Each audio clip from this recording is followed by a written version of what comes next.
सुभाषनगर रोडवरील रत्नागिरी नागपूर महामार्गाच्या ब्रिजखाली कोंबड्या भरून जाणाऱ्या पिकअप दुचाकी वाहनाचा अपघात झाला। या अपघातात एकाचा जागीच मृत्यू झाला असून एक जण जखमी झालाय। जखमीवर शासकीय रुग्णालयात उपचार सुरू आहेत। टाकळीकडून सुभाषनगरकडे जाणाऱ्या रत्नागिरी नागपूर महामार्गाच्या ब्रिजजवळ झालेल्या अपघातात मिरजेतील इर्शाद रियाज मखदूम वय 32 राहणार मुजावर गल्ली याचा जागीच मृत्यू झाला। आयराब शौकत देसाई राहणार मुजावर गल्ली हा जखमी झाला असून त्याच्यावर शासकीय रुग्णालयात उपचार सुरू आहेत। इर्शाद व आयराब हे दोघे मोटरसायकलवरून सर्व्हिस रोडवरून मालगावच्या दिशेने जात असताना सुभाषनगरकडून म्हैसाळकडे कोंबड्या भरून येणारा pickup Ratnagiri Nagpur highway bridge खालून जात असताना मोटरसायकलने पिकअपला जोरदार धडक दिली। अपघात इतका भीषण होता की इर्शाद याच्या डोक्याला जबर मार लागल्याने मोठा रक्तस्राव होऊन त्याचा जागीच मृत्यू झाला, तर सायराब देसाई हा जखमी झाला। अपघात पाहण्यासाठी भक्तांची मोठी गर्दी होती। अपघातस्थळी मिरज ग्रामीण पोलीस ठाण्याचे कर्मचारी तात्काळ दाखल होऊन पंचनामा केला। याबाबत मिरज ग्रामीण पोलिसात नोंद आहे।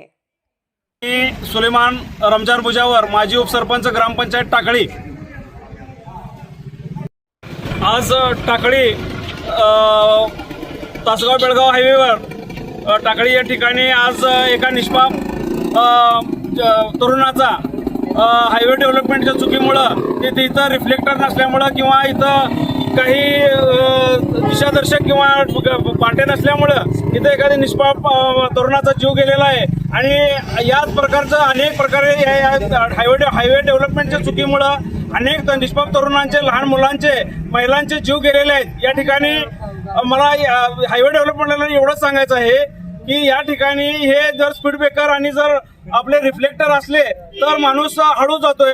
येणारा जाणाऱ्याला माहीत नसतंय की डिवायडर कुठं आहे, टर्नर कुठं आहे हे माहीत नसल्यामुळे माणूस बेफाम जात असतोय, आपल्या धुंदीत आपल्या विचारात जात असतोय।